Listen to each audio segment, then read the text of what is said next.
Jadi menurut saya pemanggilan menteri kemarin, 4 orang menteri ini ya hampir sia-sia tanpa makna, dan ini tidak lagi ada kontribusi yang kita harapkan untuk membangun demokrasi kita yang porak-poranda akibat penyelenggaraan Pilpres yang amburadul tahun 2024 yang lalu. Ini pendapat saya.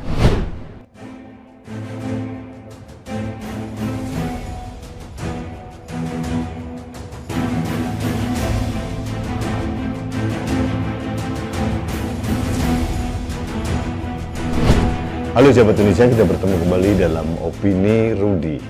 Sahabat Indonesia, beberapa hari yang lalu saya menyaksikan dengan seksama pemberian keterangan para menteri di sengketa Pilpres di Mahkamah Konstitusi MK. Ada 4 menteri yang diundang. Yang pertama Menteri PMK Muhadjir Effendi, kemudian Menteri Koordinator Perekonomian Erlangga Hartarto, kemudian Menteri Keuangan Ibu Sri Mulyani, dan Menteri Sosial Ibu Tri Risma hari ini. Jujur saya mempunyai ekspektasi yang sangat-sangat tinggi. Mungkin bukan hanya saya, rakyat Indonesia ingin mendapatkan penjelasan mengapa menjelang Pilpres tahun 2024, mulai bulan Oktober, November, Desember tahun 2023 sampai Januari, Februari, dan seterusnya, bansos begitu banjir. Tapi yang terjadi, keterangan dari para menteri, semua menteri bahkan, Menko PMK, Menko Perekonomian, Menteri Keuangan, Menteri Sosial, semuanya hanya laporan birokratis normatif. Tidak ada yang berani mengungkapkan ada apa di balik kebijakan itu. Semuanya seolah-olah ya seperti robot berjalan sesuai dengan prosedur. Sebagai pembantu presiden menjalankan perintah presiden, tidak pernah ada terungkap mengapa mereka mempertanyakan tentang dibalik kebijakan atau penugasan presiden. Semua dijawab secara normatif. Memang mungkin mereka memang cari aman ya, karena apapun terjadi mereka masih menjadi anak buah Presiden Jokowi.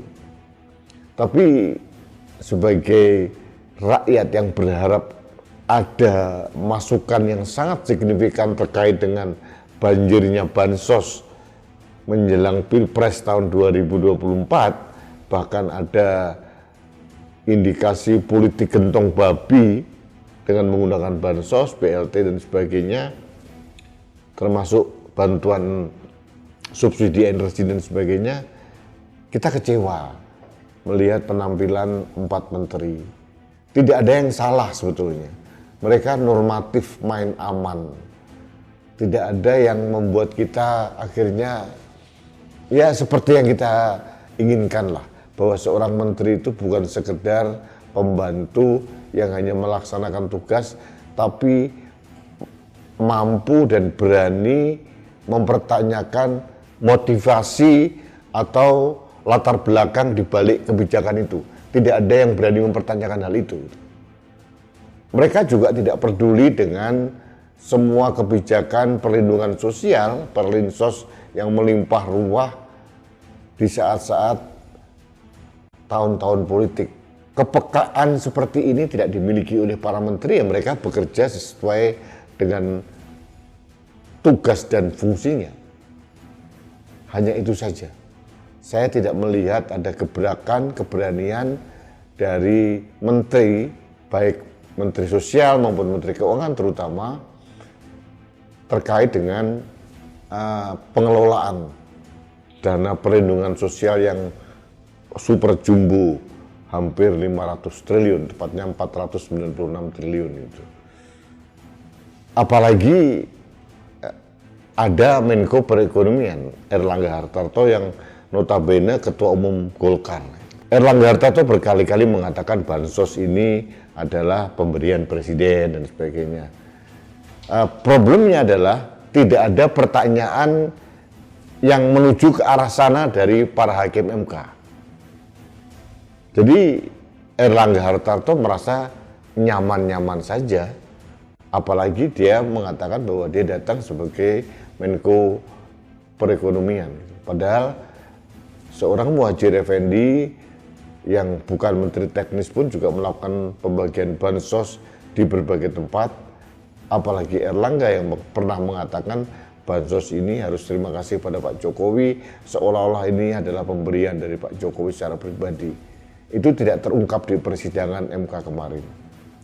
Yang lebih memprihatinkan lagi adalah para pemohon, baik dari paslon 01 maupun 03, yang diwakili oleh kuasa hukumnya tidak diberikan kesempatan untuk bertanya jawab dengan para menteri. Jadi jujur, sekali lagi saya katakan penjelasan para menteri ini hanya birokratis, normatif, ya mereka cari aman karena mereka masih jadi menteri, tidak ada terobosan apapun, dan itu membuat saya akhirnya berharap mudah-mudahan MK melalui 8 hakimnya bijak meneropong di balik kebijakan itu, bukan sekedar mendengarkan penjelasan dari para menteri yang sangat normatif, yang tidak ada sesuatu yang bisa kita gunakan untuk mengungkapkan kenapa ada indikasi kuat politik gentong babi, ada politisasi bansos dan sebagainya dan sebagainya. Jadi menurut saya pemanggilan menteri kemarin, 4 orang menteri ini ya hampir sia-sia, tanpa makna, dan ini tidak lagi ada kontribusi yang kita harapkan untuk membangun demokrasi kita yang porak-poranda akibat penyelenggaraan Pilpres yang amburadul tahun 2024 yang lalu. Ini pendapat saya. Ya, saya tidak menyalahkan para menteri karena mereka main aman, mereka masih senang dengan kekuasaan. Mereka masih senang menjadi jabatan menteri, tidak ada terobosan apapun, tidak ada keberanian apapun untuk mengungkapkan apa di balik kebijakan itu. Mereka hanya mengatakan berdasarkan data ini, nomor ini, undang-undang nomor ini, perpres ini, peraturan menteri ini, dan sebagainya. Hanya birokrasi, hanya semacam prosedur biasa. Mereka tidak tahu bahwa semua kebijakan presiden ini sebetulnya ada udang di balik batu dan mereka tidak berani mengungkapkan. Tapi ini bukan kesalahan mereka. Hanya itu keberanian mereka, itu menurut saya. Baiklah sahabat Indonesia, terima kasih Anda telah mengikuti Opini Rudy. Kita bertemu kembali dalam Opini Rudy berikutnya. Salam satu Indonesia, salam Pancasila, salam Indonesia berintegritas. Saya Rudy Eskandar.